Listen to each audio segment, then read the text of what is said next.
ఎలా ఉందండి ప్రాజెక్ట్? అది ప్రాజెక్టు మంచిది. ప్రాజెక్టు చాలా ఇంపార్టెంట్ ప్రాజెక్ట్ కదా. ఇంత ప్రాజెక్టు ఎక్కడ ఏ దేశంలో లేదుగా, ప్రపంచంలో లేదు. ఇంత ప్రాజెక్టు ఇంత పంచనం ఎక్కడ ఇంత మడి జరగల. 3,000 క్యూబిక్ మీటర్లు 33,000 క్యూబిక్ మీటర్లు కాంక్రీట్ ఒకరోజు 24 గంటలు వేసామంటే అసలు అది చరిత్రలో మిగిలిపోవాలా. ఈ ప్రాజెక్ట్ వెనక చంద్రబాబు నాయుడు కృషి ఎంతవరకు ఉన్నది? చంద్రబాబు నాయుడు కృషి ఎక్కువ అయిందేగా. ఎక్కువ అయింది. శంకుస్థాపన చేసింది కానీ స్థాపించింది కానీ అదే వచ్చే ఎలక్షన్స్ లో ఆయనకి ఇప్పుడు చంద్రబాబు నాయుడుకి మిగిలింది. కాంగ్రెస్ వాళ్ళు శంకుస్థాపన చేశారు, కాలువలు తీశారు, మొత్తం తీశారు. వాళ్ళు పోయారు, వీళ్ళు వచ్చారు, వీళ్ళు మొదలుపెట్టారు. మొదలుపెట్టి ఆకుండా ఆయన కృషి, ఆయన ఇంపార్టెంట్ జీవనాడి కాబట్టి దానికి ఇంపార్టెంట్ ఇచ్చి జనం దగ్గర డబ్బులు వసూలు చేసి కానీ సెంట్రల్ గవర్నమెంట్ ఇచ్చినా ఇవ్వకపోయినా ఆయన పాట ఆయన పడి తీసుకొస్తా ఉంటాడు. నేషనల్ ప్రాజెక్ట్ ఎక్కడ ప్రశ్నించాలి, ఎక్కడ లేదు కదా, కోఆపరేషన్ లేదుగా. కొత్త రాష్ట్రంలో సెంట్రల్ నుంచి ఫండ్స్ రాకపోయినా కూడా ప్రోగ్రెస్ బాగుంది. ఆ ప్రోగ్రెస్ ఎంతో కృషి సెంట్రల్ గవర్నమెంట్ ఫస్ట్ లో ఇచ్చారు కానీ తర్వాత ఇవ్వలేదు కదా. 3,000 కోట్లు 4,000 కోట్లు ఇవ్వాలిగా. వచ్చే ఎన్నికల్లో ప్రతిఫలం ఎలా ఉండబోతుంది? వచ్చే ఎన్నికల్లో ఆయనకి ప్రతిఫలం అంటే రకరకాలుగా ఉంటుంది. ఇప్పుడు తెలంగాణలో కూడా జరుగుతుంది అదే అండి. జనం తెలుసుకున్నారు కానీ కేసీఆర్ అనే ఆయన గెలిచాడు. మళ్ళీ జనం తెలుసుకున్నా కూడా ఆయన గెలిచాడు. అలాంటి అవకాశాలు ఏమైనా అంటే సెంటిమెంట్ కదా. అది తెలంగాణ సెంటిమెంట్ తోటి గెలిచారు. ఏది మనం మళ్ళీ ఆంధ్రప్రదేశ్ ముఖ్యమంత్రి వచ్చాడు, ఆంధ్ర అటు తీసుకుపోతారా, మనం ఆయనకి ఇద్దామా, మళ్ళీ వాళ్ళ కింద బానిసలుగా ఉందామా అని సెంటిమెంట్ ఇది చేశాడు తెలంగాణలో.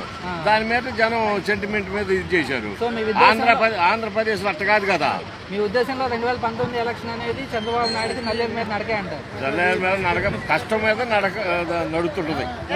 అది అంత ఈజీగా గెలవాలి, అంత ఈజీగా ఉండదు. ఎందుకంటే రకరకాలుగా ఉండాలి, పార్టీలు ఉండాలి కదా. ఎక్కువ బాగానే చేశాడు, చేయటం బాగానే చేశాడు. మరి కొత్త రాష్ట్రము, మరి కొత్త అన్ని సమ్మానించుకోవాలా. డబ్బులు ఇచ్చినప్పుడైనా తీసుకొస్తున్నారు. మళ్ళీ ఆయన వస్తే బాగుంటది, ఇది పూర్తి చేస్తాడనేది జనానికి ఉంది. అది జనం కనుక్కొని తెలివితేటలుగా చంద్రబాబు నాయుడు కలిస్తే రాష్ట్రం బాగుపడింది. ఒక కొత్త రాష్ట్రానికి రాజధాని కడతాం కోసం 30,000 ఎకరాల వ్యవసాయ భూమిని వాడుకోవడం జనం ఆయన నమ్మే ఇచ్చారు. 33,000 ఎకరాలు ఎవరు నమ్మిస్తారు? ఏ పార్టీని నమ్మివరు? చంద్రబాబు నాయుడు నమ్మి ఇచ్చారు. వాళ్ళు దానికి లాభపడ్డారు. ఇచ్చినందువల్ల వాళ్ళు లాభపడ్డారు, రాష్ట్రం ఏర్పడింది. ప్రతి రైతు లాభపడ్డాడు. ప్రతి రైతు బాగుపడ్డాడు, ప్రతి రైతుకు సొమ్ము వచ్చింది. మరి ఇంకా కొంతమంది రైతులు ఎవరైతే ఇవ్వలేదు వాళ్ళు ఎందుకు ఇవ్వకపోవడం? లాభపడినప్పుడు వాళ్ళు ఎందుకు వెనకాడు? వారి పార్టీ పరంగా కొంత ఈ జగన్మోహన్ రెడ్డి కొంతమందిని రెచ్చగొట్టి, ఏదైతే ప్రతిపక్ష నాయకులు ఉన్నారో ఆయన పార్టీలో ఉండి కొద్దిగా చెడగొడుతున్నారు. ఇవ్వకుండా రేపైనా తీసుకునేది తప్పదు, తీసుకునేది. అది కాక వాళ్ళు ఆ బెట్టు బాగొట్టుకుంటారు. చివరిగా తీసుకునేదే ప్రాజెక్టు పూర్తి చేస్తాడు. రాష్ట్రాన్ని అదేవిధంగా పాలు చేయడు.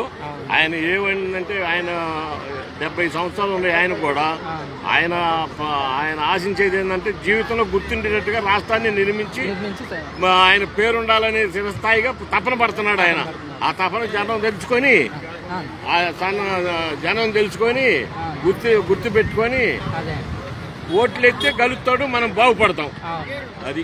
సో మీ ఉద్దేశంలో ఆంధ్ర రాష్ట్రం బాగుపడాలి, ఈ విధంగా అభివృద్ధి ఇంకా నడవాలి అంటే చంద్రబాబు నాయుడు వేయాల్సిందే, తప్పదు.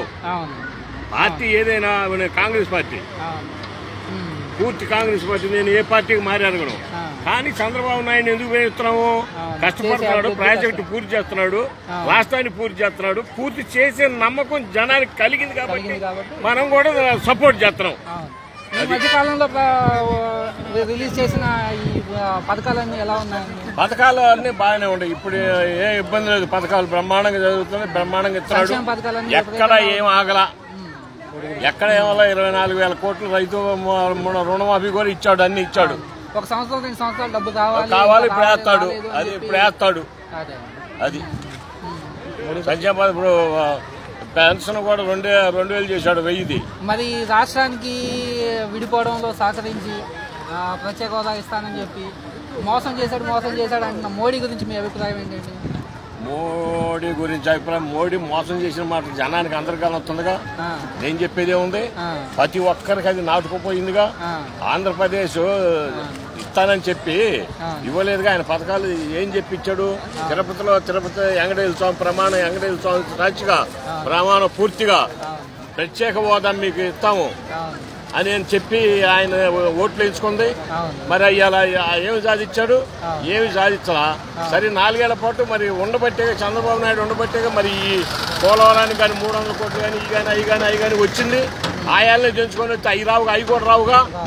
కొంతమందికి అది కూడా బెటర్గా మనకి. అందువల్ల అది ఇప్పుడు రావటం కరెక్ట్ అదును చూసుకొని రావటం జరిగింది, చవటం జరుగుతుంది, జనానికి నాటుకోవడం జరిగింది. ఇదంతా చంద్రబాబు నాయుడు ఆశీస్సుతో జరుగుతుంది. ఆయన మోడీకి మోసం చేశాడని రాష్ట్రం అంతా నమ్ముతుంది. తెలంగాణలో సెంటిమెంట్ మోసం చేసినటువంటి మోడీకి ఆంధ్రప్రదేశ్ లో ఓటు ఆయనకు 1 సీటు రాదు, మోడీకి బీజేపీ 1 సీటు రాదు. మరి ఆ విధంగా మోడీకి వ్యతిరేకంగా చంద్రబాబు నాయుడు గారు కేంద్ర స్థాయిలో ఏదైతే ఫ్రంట్ అవన్నీ చేస్తున్నారో చేయగలగా సమర్థత ఉందిగా. అందరిని కూడగట్టే సమర్థత ఆయనకే ఉంది, ఇంకెవరికి ఉంది? చంద్రబాబు నాయుడు ఒక్కడికే ఉంది. కూడగట్టేయటం కానీ మాట్లాడటం కానీ వాళ్ళందరితోటి మాట్లాడి చేయటం కానీ ఆయన ఒక్కడికే ఉంది. ఇంకెవరికి ఏ నాయకుడు ఉంది చెప్పు? ఏ నాయకుడు లేదు కదా. ఆ నాయకుడు ప్రపంచ స్థాయి నాయకుడు, గుర్తింపు గల నాయకుడు. అందుకనే ప్రేమిస్తున్నారు. అందువల్లే రాష్ట్రాన్ని బాగు చేస్తాడు. మళ్ళీ రావాలా వేయాలనుకున్నది రాష్ట్రాన్ని బాగు చేస్తాడనే ఉద్దేశంతో ఓట్లు వేయాలా. కాంగ్రెస్ పార్టీ కార్యకర్తగా మీరు కూడా చంద్రబాబు నాయుడు గారు మళ్ళీ గెలవాలని కోరుకుంటున్నారు. ఓకే, ఆంధ్ర రాష్ట్ర ప్రజలందరి తరఫున మీకు థ్యాంక్ యూ. హాయ్ ఫ్రెండ్స్, మా టుడే టుమారో యూట్యూబ్ ఛానల్ చూస్తున్నందుకు చాలా థ్యాంక్స్. మరిన్ని లేటెస్ట్ వీడియోస్ కోసం వెంటనే సబ్స్క్రైబ్ చేయండి. అలాగే ఈ బెల్ ని కూడా రింగ్ చేసేయండి. మా నోటిఫికేషన్స్ అన్ని మీ మొబైల్లో వస్తాయి. అలాగే మా వీడియోస్ మీకు నచ్చితే లైక్ చేయండి, షేర్ చేయండి, నచ్చకపోతే కామెంట్ చేయండి.